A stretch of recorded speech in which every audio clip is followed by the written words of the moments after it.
Olá, povo de Deus, espero que todos estejam bem. Hoje nós vamos falar sobre o Salmo 24, 23, né? O Rei da Glória é o Senhor Onipotente.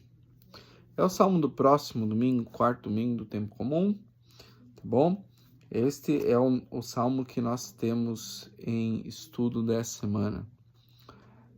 Ele é um Salmo bem curtinho, tá? Contém os versículos 7, 8, 9 e 10, tá certo? Então, eu quero ler um pouquinho desses versículos para você, certo?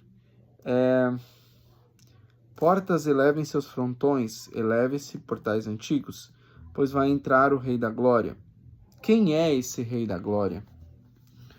É Javé, o herói valoroso. É Javé, o herói das guerras. Portas, levantem seus frontões, eleve-se portais antigos, pois vai entrar o Rei da Glória. Quem é esse Rei da Glória? É Javé dos exércitos, ele é o Rei da Glória. Essa tradução é da Bíblia de Jerusalém, tá?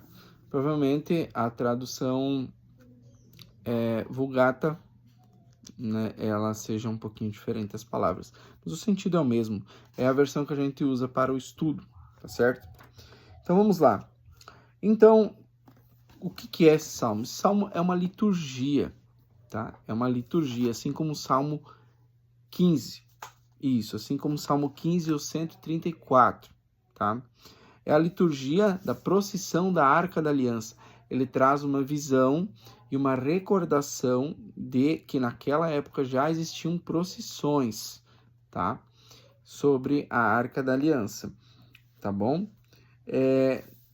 Não se sabe exatamente, né, o que acontecia, mas eu vou precisar recordar alguns pontos aqui para você entender melhor sobre essa liturgia e sobre a Arca da Aliança, tá certo? No primeiro momento tem um aspecto polêmico em relação à idolatria, tá? Primeiro momento que não é dessa parte do Salmo que eu li. Qual que é o primeiro momento? A Javé pertence à terra e tudo o que ela contém, o mundo e os que nele habitam. Ele próprio fundou-a sobre os mares e firmou-a sobre os rios. Vamos explicar esse ponto, tá? Javé é apresentado como arquiteto que fundou a terra, certo? Então, ele fundou as colunas, tá? E estabilizou a terra dentro dela. Então, ele é o arquiteto da terra. Isso indica o quê? Não a idolatria, tá? Esse é o primeiro ponto do Salmo. No segundo momento, a procissão já chegou às portas. Acontece, então, a liturgia da porta. O que é essa liturgia da porta? Acompanhamos. Quem pode subir a montanha de Javé? Quem pode estar no seu lugar santo? Aquele que tem mãos inocentes e puro coração. E é assim sucessivamente. Então, essa resposta polemiza. Vamos ir aos pontos, tá? Ela apresenta como condições a justiça, quando se fala mãos inocentes, integridade, quando se fala coração puro, e rejeição dos ídolos e a retidão, em relação com as pessoas, sobretudo nos tribunais. Você pode ver isso melhor em Deuteronômio 5, versículo 20, depois, tá? Depois desse ponto, tá? Essa liturgia da porta polemiza contra os ritos vazios e contra a religião de aparências. É sobre isso que se fala sobre a liturgia da porta, tá bom?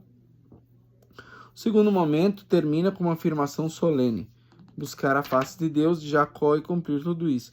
E o terceiro momento é sobre a procissão e sobre quem é o rei. A primeira leitura, se vocês olharem para a primeira leitura, ela precede a vinda do rei. Tá? Quem está vindo? Só existe um rei, que é nosso Senhor Jesus Cristo, Rei do Universo, tá? Então, eles polemizam contra esses pontos, né?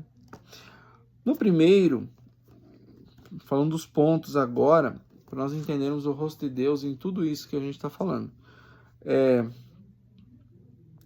Primeiro, reforça a ideia que Javé é o Criador da terra e o Senhor do mundo, né? Deus, né? No segundo, mostra-se Deus como um aliado de Israel, Para responder ao compromisso da aliança, o povo de Deus tem de criar relações de justiça, integridade e retidão, como a gente viu antes. Não praticar essas condições é confiar nos ídolos e afastar-se de Javé. O terceiro, Javé é apresentado como rei dos exércitos, valente herói das guerras. Bom, agora vamos ver, né, o que temos no Novo Testamento de evidências sobre tudo isso. Jesus denunciou as liturgias vazias do seu tempo. Veja o que foi dito a respeito do Salmo 15, que é sobre a liturgia da porta também. Vocês podem acessar o Salmo 15 e verificar isto, tá? Vocês podem também verificar Mateus 21 ao 11 para a denúncia das liturgias, Marcos 11, 1 a 11, Lucas 19, 28, 38 e João 12, 12 a 16, tá? Como aquele que trouxe a nova e definitiva aliança entre Deus e a humanidade, tá? Então lá vai ter o que? A denúncia das liturgias, tá? E quem trouxe a exposição de quem trouxe, de fato, essa nova Arca da Aliança. Lembrando que a Arca da Aliança é feita agora com a igreja e com os fiéis. O elo é este, tá certo? Bom, a arca recordava Deus caminhando no meio do povo. Ora, Jesus viveu com e para o povo, sobretudo os empobrecidos e marginalizados. Então, essa liturgia presente nesse salmo aqui, ela é uma religiosidade popular. O sentido das caminhadas, das procissões, é o que nos recorda, faz pensar na liturgia enquanto celebração da vida e expressão de fé, ajuda a superar o ritualismo e uma religião de aparências. Então, acima de tudo, é um salmo que fala muito sobre o rei. Então, o rei deve ser glorificado, usar sempre entonações alegres e festivas, tá bom?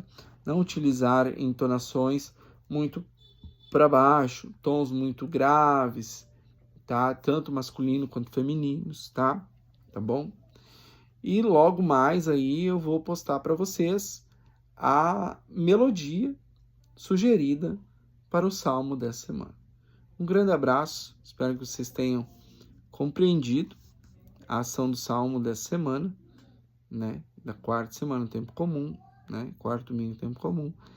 E o tema é o rei. Abram-se as portas que o rei da glória vai entrar.